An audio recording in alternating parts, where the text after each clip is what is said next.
안녕하세요. 류용석 법무사입니다.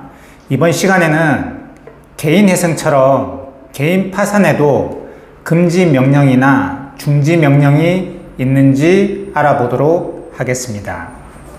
언급했듯이 개인 회생에는 금지 명령, 중지 명령 둘 다 있습니다. 개인 회생 신청을 접수를 할 때 금지 명령을 접수를 같이 하죠. 이 금지 명령 결정이 떨어지면 어떤 효과가 있어요? 금지 명령이 내려지면 더 이상 채권자들이 채무자에게 독촉을 하지 못합니다. 그래서 개인회생 절차에서 가장 우선적으로 의뢰인들이 바라는 절차가 바로 금지 명령 결정입니다.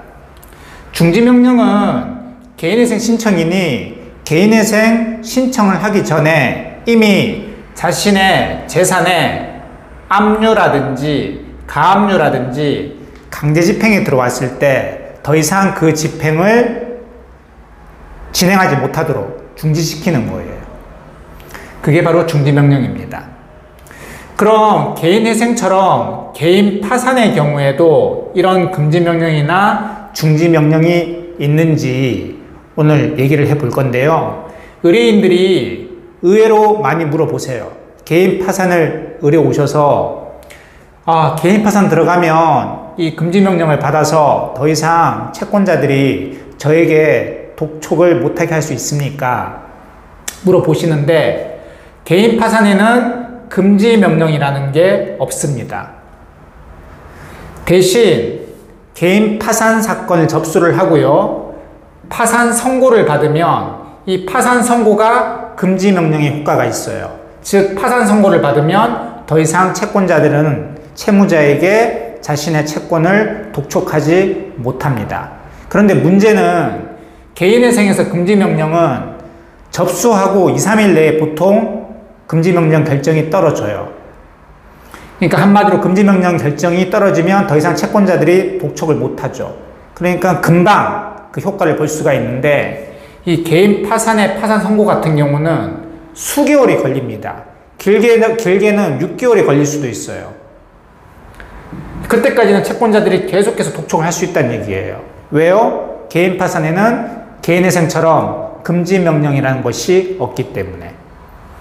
자, 그러면 중지명령은 개인회생이랑 마찬가지로 있을까? 예, 중지명령은 있습니다. 그래서 얼마 전에 저한테 의뢰해 주신 분이신데 이미 이분이 채무가 많이 연체가 돼서 그래서 채권자들이 이미 이 개인 파산 의뢰인의 집에 직기류에다가 소위 말하는 빨간 딱지를 다 붙인 거예요.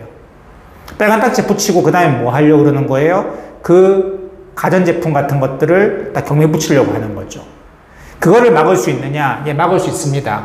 이 개인 파산 접수를 하고요. 이 중지명령 신청을 하면 이미 내 재산에 들어온 강제집행을 중지시킬 수 있습니다. 통장에 압류가 들어와 있다. 그러면 더 이상 그 돈을 못 빼가요. 예. 중지는 개인회생처럼 개인 파산에서도 중지명령 결정은 받을 수 있습니다. 하지만 개인회생처럼 금지명령은 없다. 파산 선고를 받으면 금지명령의 효과를 볼 수 있긴 있는데 개인 파산 접수 시와 개인 파산 선고까지의 그 사이의 기간이 상당히 길다. 그래서 채권자들의 독촉에서 계속 시달릴 수가 있다. 물론 큰 금융기관 같은 경우는 개인 파산 사건 번호만 알려줘도 더 이상 추심하지 않습니다. 근데 문제는 제3금융권들, 뭐 저축은행, 그리고 캐피탈 이런 데는 파산 선고 내려질 때까지는 독하게 독촉을 합니다. 이게 개인 파산의 좀 단점이죠. 개인적으로는 개인 파산도 개인 회생처럼 이 금지명령 제도가 있으면 좋겠어요. 굳이 없을 이유가 없는데. 금지명령은 없다. 하지만 중지명령은 존재하기 때문에 개인 파산 사건을 접수하기 전에 내 재산에 이미 뭐 압류라든지 이렇게 강제집행에 들어왔을 때는 그 절차를 중지시킬 수는 있습니다. 뭐 부동산에 경매가 들어온 그것도 중지시킬 수 있고요. 이런 효과는 있습니다.